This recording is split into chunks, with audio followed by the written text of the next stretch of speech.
Hi குட்டீஸ், இன்றைக்கி நம்ம என்ன பார்க்க போகிறோம் பார்த்தீங்கன்னா 5th standard second term science work புக்கோட ஆன்சர்ஸ் தான் பார்த்துட்ருக்கோம். அதில் வந்து இன்றைக்கி பார்க்க போகிறது செகண்ட் லெசன் ஆன்சர்.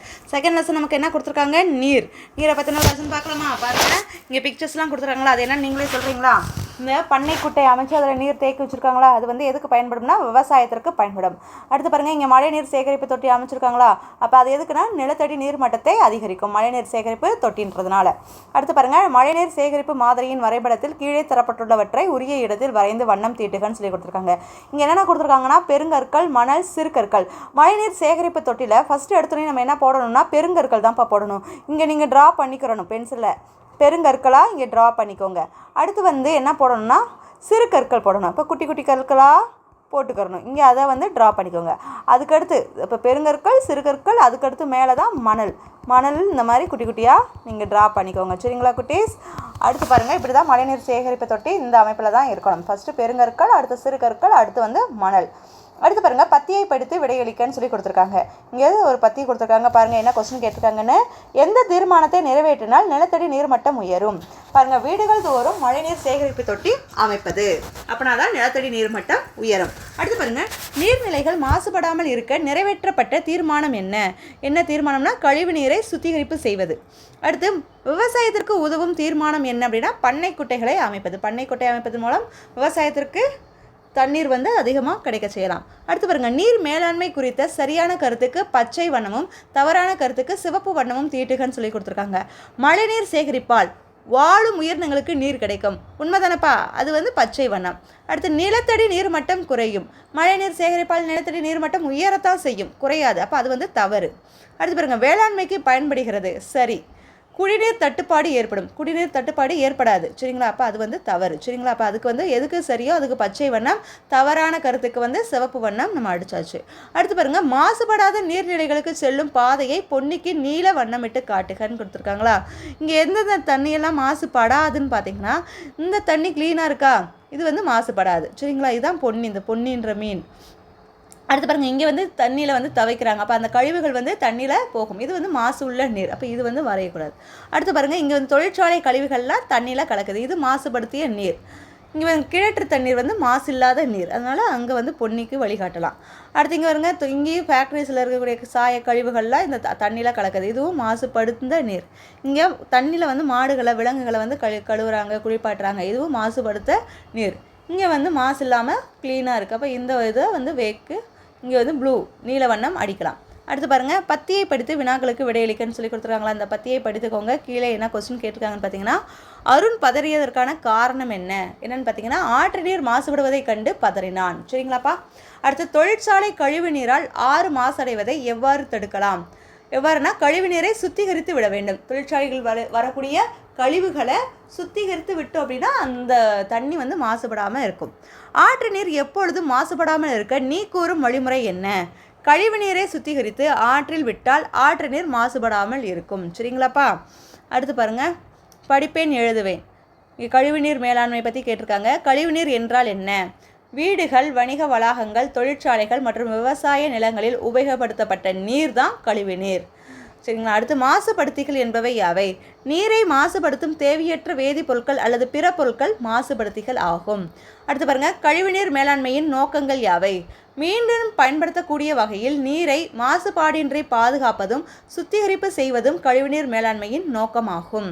அடுத்த கொஸ்டின் பாருங்கள், மழைநீர் சேகரிப்பு குறித்து வாசகம் எழுதுக. மழைநீர் சேமிப்பீர், நீரின் தட்டுப்பாட்டை குறைப்பீர், சரிங்களாப்பா? அடுத்து பாருங்கள், கொசுக்களால் பரவும் நோய்களை தவிர்க்கும் முறைகளுக்கு டிக் செய்கன்னு கேட்டிருக்காங்க.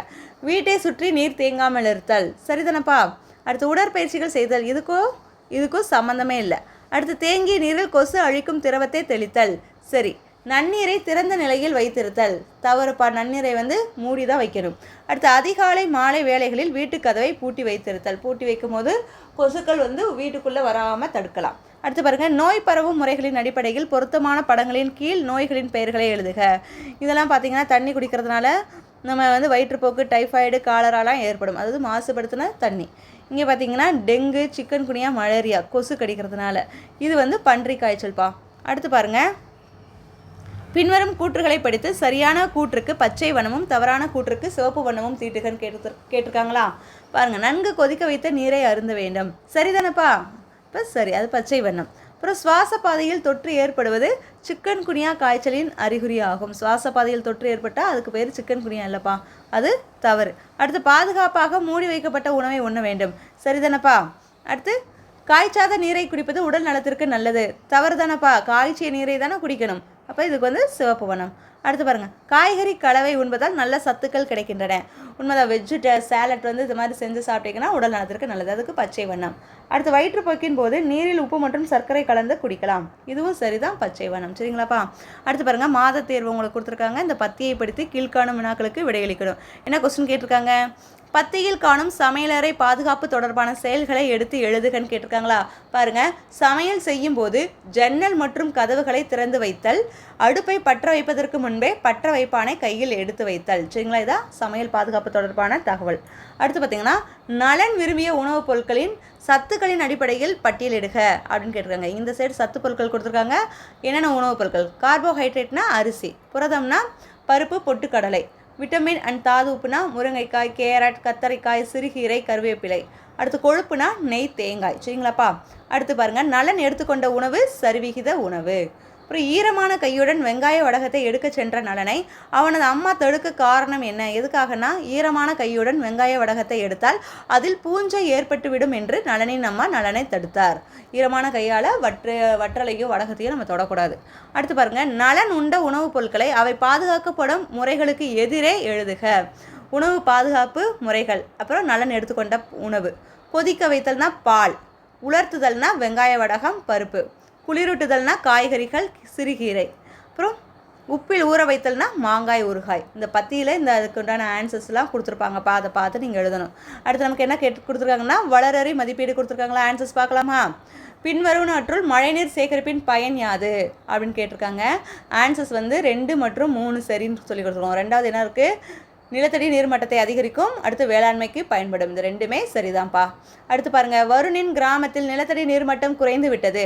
அதற்கான காரணம் என்னவாக இருக்கும்? என்ன காரணம்னா, வீடுகளில் மழைநீர் சேகரிப்பு முறை பின்பற்றப்படவில்லை. அது பின்பற்றினாங்கன்னா நிலத்தடி நீர்மட்டம் குறையாது. அடுத்து, கணியன் தனது வீட்டில் மழைநீர் சேகரிப்பு தொட்டி மூலம் மழைநீரை சேகரித்தார். தனது வயல்களில் பெய்யும் மழைநீரை சேமிக்க என்ன செய்திருப்பார் அப்படின்னா, பண்ணைக்குட்டை அமைத்தல். சரிங்களா, வயல்களில் பண்ணைக்குட்டை அமைக்கிறது மூலமாக மழைநீர் சேகரிக்கலாம். அடுத்து, மழைநீர் சேகரிப்பு தொட்டியின் அடுக்குகளை கீழிருந்து மேலாக வரிசைப்படுத்துக. நம்ம பார்த்தவா மழைநீர் சேகரிப்பு தொட்டி ஃபஸ்ட்டு என்ன இருக்கும்? பெருங்கற்கள் இருக்கும், அடுத்து சிறுங்கற்கள், அடுத்து மணல். அதான் இதான் ஃபஸ்ட்டு, இது செகண்டு, இது தேர்டு. அப்போ நம்ம வந்து 2, 1, 3 2, 1, 3 ஆன்சர்ஸ் இருக்கா?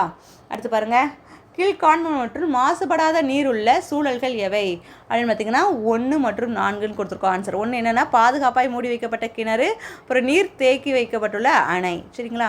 அடுத்து, விமல் காலரா நோயினால் பாதிக்கப்பட்டதற்கான காரணம் என்னென்னா தூய்மையற்ற நீர் அருந்தியதால்.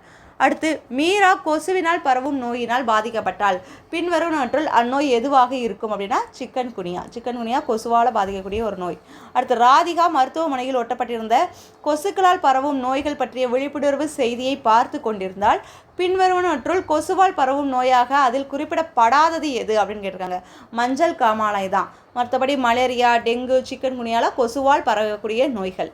அடுத்து பாருங்கள், ஆசிரியர் தன் மாணவர்களிடம் சுகாதாரமான பழக்க வழக்கங்களை பற்றி கூறினார்.